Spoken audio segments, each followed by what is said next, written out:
What's up everybody, this is Master EN Gamer. The big thing going on in Overwatch 1 right now is these brand new Anniversary Remix events, which we now know are going to be replacing the 2022 Archives, Anniversary, and Summer Games events. And while there's been plenty of debate about whether or not it's a good idea for Blizzard to be introducing remixed variants of already existing legendary skins, as opposed to adding in brand new ones, these new remix events have gotten me thinking quite a bit about the future of Overwatch 1 and what's actually left for the game leading up to the eventual release of Overwatch 2. Because not only does the existence and timing of these three different remix events we'll be seeing over the course of 2022 give us a bit of an indicator as for when we might start seeing more things develop for the Overwatch sequel, but also I think the remix events themselves, and specifically the skins Blizzard has chosen to add to them, are actually a really subtle and somewhat genius way of building hype for Overwatch 2. And it's for a reason which you may not have even realized.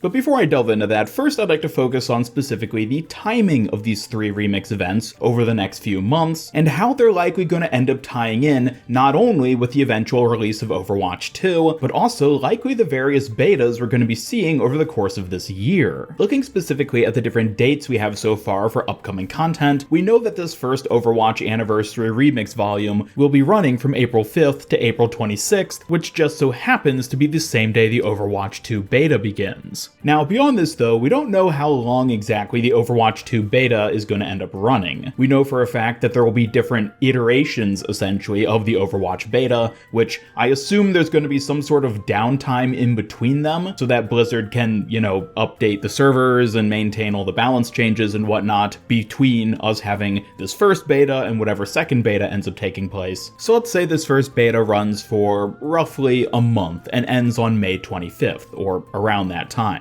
This would pretty much perfectly coincide with when we would normally end up seeing the Overwatch Anniversary event, which always starts in late May, which means this is almost certainly when we're going to end up getting the second Overwatch Anniversary Remix volume, which will probably run for the typical 3-week runtime, and then after that we'll be in roughly mid-June. Now, I don't know how much time Blizzard would want to take between the Overwatch 2 betas. For all we know, they might want to take a few months to just, update everything, add in whatever new heroes and maps and other weird mechanics they might be adding between the different betas, so it might not work out super perfectly in that regard, but I do think the end of the second Overwatch Remix event is likely going to be pretty close to when we see the start of the second beta, being sometime in either mid-June or maybe early July. Can't really say for sure just yet in that regard, but then we could maybe see that beta run for another month as well, thus taking us to roughly early August, which is when we would typically see the start of the Summer Games event, and then we would get Overwatch Remix Event Volume 3, which would run for 3 weeks as well, thus ending in late August, which is where the fun would then really begin. As I talked about in my previous video regarding these Anniversary Remix events, in the announcement and corresponding forum posts discussing these remixes, they only specified that there would be 3 remix events taking place over the course of 2022, and that they'd be replacing events like Archives, Anniversary, and Summer Games. However, there was no specification as for whether the upcoming Halloween event for 2022 would also be replaced by remix, which is why at this point, I think by the time Halloween Terror 2022 would have come around later this year, we may very well already have our hands on the released Overwatch 2. Now, in this timeline I presented, there's 2 working betas leading up to the release of Overwatch, the one we're going to be getting in late April, and then one during the summer, either in mid-June or early July. But I do think it's also possible we end up seeing a third beta as well after the third Anniversary Remix event, just as a sort of, final beta test. This is probably going to be the beta that's like an open beta. Anyone can have access to it. Console players will likely have access to it, and this will be taking place in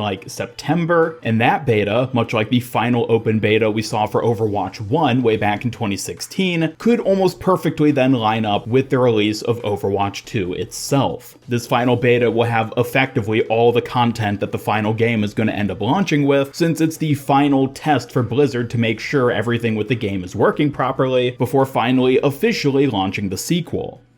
Now, keep in mind, this is all just speculation. I know there have been a couple different theories about how Blizzard might be playing things out over the course of 2022, like what sorts of content we might end up still getting before the sequel releases, but I do think at this point we have a fairly clear image of what to expect going forward over the next several months, leading up to what I can only assume is going to be Overwatch 2 launching sometime in the latter half of this year. I wouldn't be surprised if Blizzard does end up having a number of other little surprises along the way. I mean, certainly we're going to end up getting things like new hero reveals as they're getting added to the beta and leading up to Overwatch 2's release, and certainly in the short term we're probably going to end up seeing more information given out on their social media for things like Sojourn's kit and abilities, as well as the reworks for Doomfist and Orisa, and there could very well end up being more of that stuff announced and showcased as time goes on after the start of this initial first beta. But now that I've talked a bit about the timeline of events I expect we're going to end up seeing going forward over the rest of this year, I want to take a closer look at these Anniversary Remix events themselves, because I think there's actually something very interesting going on here that most people may not be picking up on.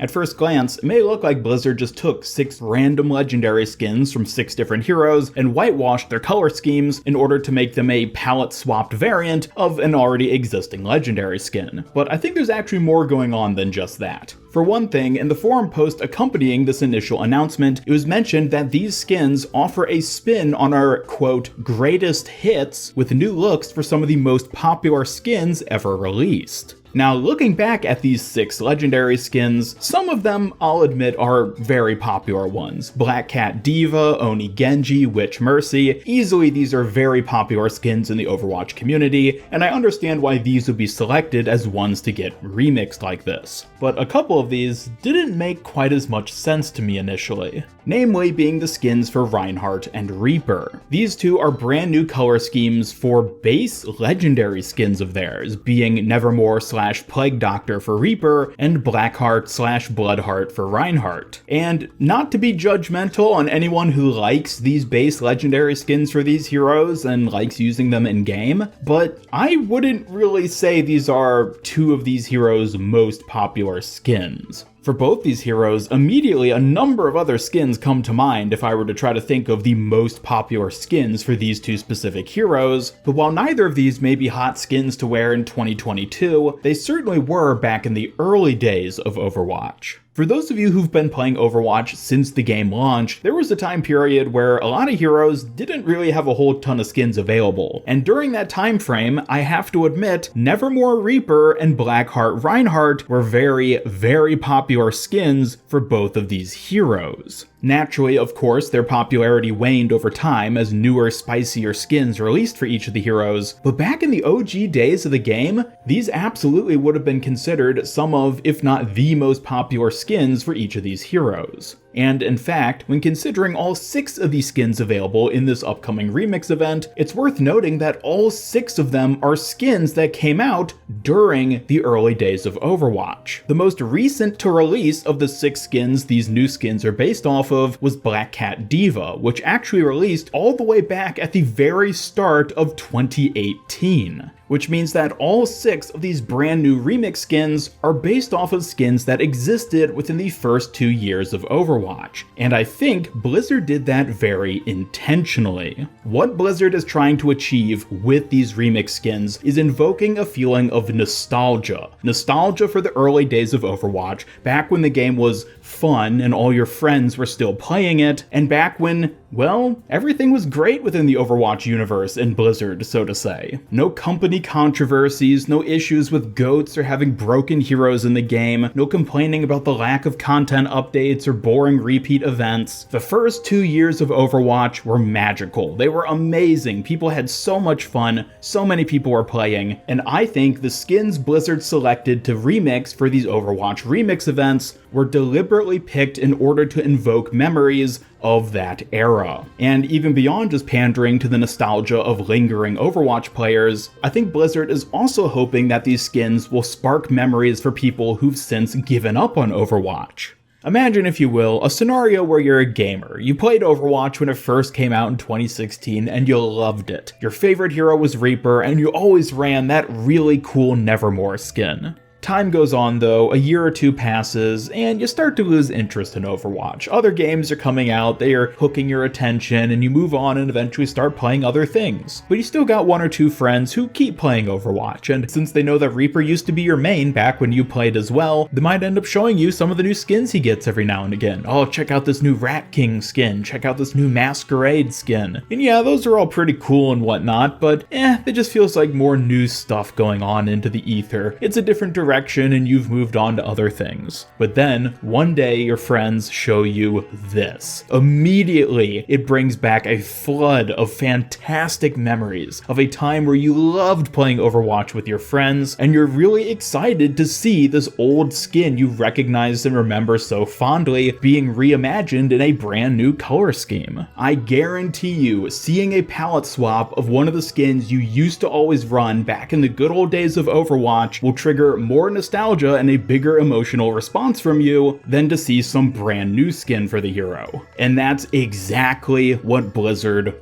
wants. Blizzard wants to trigger the nostalgia of people for the early days of Overwatch. Not just for the people who are still playing the game to get them all excited, but to draw back in people who used to enjoy Overwatch but have since moved on. Seeing skins like this are going to get old players excited, and hopefully they'll become excited enough to tune in, see that Overwatch 2 has an upcoming beta, and once again get on the Overwatch hype train. I realize it might seem like I'm reading way too deep into what Blizzard is doing here with these remix skins, but I just think it's so fascinating to look at what Blizzard is almost certainly doing here, because it almost seems manipulative in a way, but I don't think you could really even call it that. It's just marketing, basically. They're trying to invoke nostalgia and get people excited for Overwatch 2 in the same way they were excited for Overwatch 1 5 years ago, and a great way of doing that is reminding people of the cool skins they used to use back when they had fun playing the game. Mark my words, if you pay attention to the other 12 remix skins we get after these 6 and the upcoming remix events, I guarantee you they're all going to be legendary skins that were popular during the early days of Overwatch. I would not be surprised if we end up getting a remix of Ribbit Lucio or Junkenstein Junkrat or Graffiti Tracer, since these were all very popular skins back in the early days.